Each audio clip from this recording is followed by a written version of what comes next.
All right, my AP language friends. So at this stage of the game, we're about 3 weeks before the exam, and I'm noticing a lot of conversation in the Facebook groups and the LinkedIn groups that a lot of you feel like your students are good in terms of the written component of the exam, that they can tackle all of the FRQs and create solid compositions for them.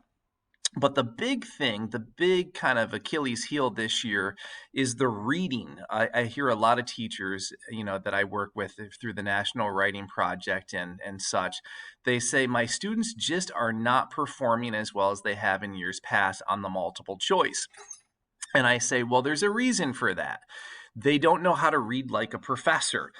I use How to Read Literature Like a Professor by Thomas C. Foster in my AP Lit class. And I've modified a lot of his teachings for the purposes of performing rhetorical analysis. And for those that are familiar with my work, you know that I do a lot of gamification and edutainment exercises, right? So I think now more than ever in education, kids are demanding that we engage them. And especially at my district, engagement lags a little bit given my populace. And so I really need to pull some rabbits out of the hat to keep them engaged. So what I would like to do in this video is show you how I do an exercise called Reading Like a Professor, What's in Ned's Head. And what we'll do is take a look at a speech that we wanted to perform rhetorical analysis of. It's Noah H. Sweet's whiskey speech, which I think has made its rounds through the AP language circles. It's not a former exam. It's just a practice text for us. And what I did for this was I took 5 speeches and we just quickly analyzed them. Just wanted to practice our reads. And here's something that I really emphasize with my students. New text, same approach. I always tell my students, go hunting for rhetorical terms, devices, techniques, and the same ones keep recurring over and over and over again. New text, same terms keep featuring, all right? And they're like, holy cow, yeah, it's like I see anaphora, I see enumeration, I see litany. The same thing with the logos in Sweet's poem, or Sweet's speech is the same as what Gandhi did in his speech. And it's like, yes, yes, yes. So they begin to see the connections. They begin to see the patterns between the rhetorical pieces. So what I'll do is quickly run you through how I run this Ned's Head exercise. So in terms of setup and rules, here's what I do. I have a huge easel in my room, ginormous easel, and I have little laminate placards with Velcro on them. And every time throughout the academic year that we get exposed to a new rhetorical term, device, technique, we throw it on the easel. So it's our list of all the things that we need to perform rhetorical analysis. So in terms of me modeling how to read like a professor, I'm always telling my students, go term, device, technique hunting. You have to be able to identify the, all the pieces. And again, for those that are familiar with my work, you know that for the introductory paragraph, in terms of getting anchored in the thesis, I always have my students for rhetorical analysis declare the thesis. And there are 2 questions you have to answer when you declare the thesis. What is the authorial intent? And how does the author construct meaning? So this reading exercise game that we have helps us answer both of those questions. And it's a great way to sort of pre-write the essay if you decide to go that route. So what I do is I go to the easel and I take all the terms, devices, techniques that I see manifestly expressed in the whiskey speech, and I put them into Ned's head. And then I split the class into about 4 or 5 teams, depending on class size. And team 1 might come up and yank out of Ned's head a term. Maybe they might have like conjunctions, right? So in this rhetorical piece, the conjunctions are hugely important. So you have the but and the if in it. So that team would have to explain why the buts and the ifs in that piece, how they construct the meaning, and then what's the intent. And if the team is good, they get the points. If they are inadequate in their response or just way off the mark, it defers to the next team. So just have this element of collaboration and competition in it. And ultimately, I tell them this: what makes a rhetorical analysis? And then I ask them, what makes a professor? Like there's a certain, affect that a professor has. There's a certain affect that a rhetorical piece has. And we just go through and dress the professor. We equip the professor. So I'll show you real quick everything that we put into Ned's head. And we did this for the whiskey speech. So the tweed jacket is the authorial intent. You have to get to the exigence of the piece, no matter what the rhetorical piece is.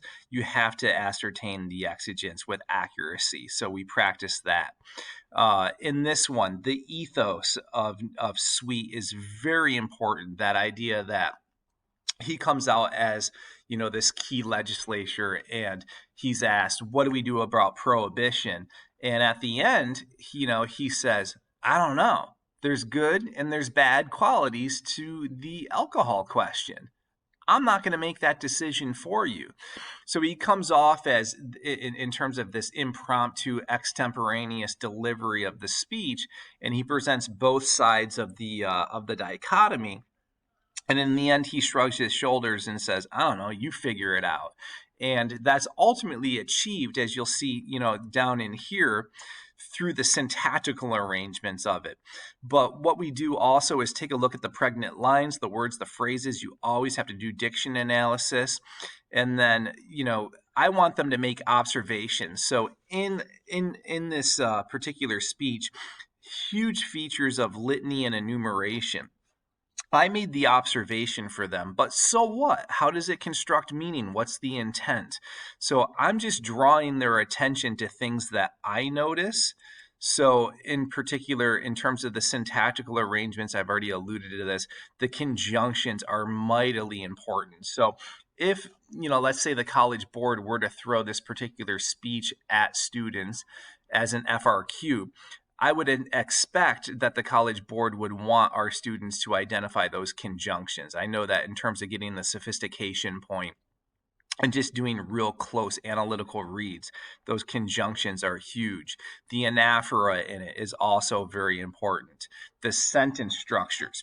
2 paragraphs are wicked long run-on sentences, and then he concludes with 3 short, simple declarative sentences, those independent clauses. Why? Great observations, so what? So I'm just helping my students read and make those observations. The idea that it's an extemporaneous, impromptu speech is highly important. And then with a lot of things that we read, especially speeches, in terms of the logos, there are syllogisms embedded in the argument. And in this particular speech, there's definitely a clearly articulated syllogism. I want my students to identify the premises and the conclusion in that. And that is what we do for real quick practices of reads. It translates nicely into multiple choice test taking.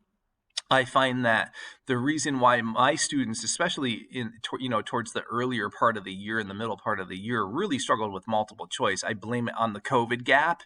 But doing practice reads like this over and over and over again, wide variety of letters, speeches, documents. And, this exercise takes all of about 20 minutes. I teach on a block. So just the other day, we did this particular speech. We did Marge Simpson's letter to the First Lady Barbara Bush, and then we did Kobe Bryant's letter to himself. So we did 3 rhetorical pieces in 80 minutes, because I said I teach on the block. Great practice for multiple choice, and then we know that the writing's not going to matter if they can't read. So at this stage of the game, I'm really, really emphasizing how to read for the multiple choice and then the rhetorical analysis passage. So hope you found this to be useful and that you can use it. If you want those slides, I can send them off to you. Just email me at teachingwritingcoach@gmail.com. Happy to answer any questions you might have. Also know that I'm a lead teacher with the National Writing Project all year long. We have a spattering of professional development opportunities, and we have a slew of them this summer. So check out my webpage at www.teachinghowtowrite.com if you're interested in any of our PD offerings. So be well, happy teaching, happy writing.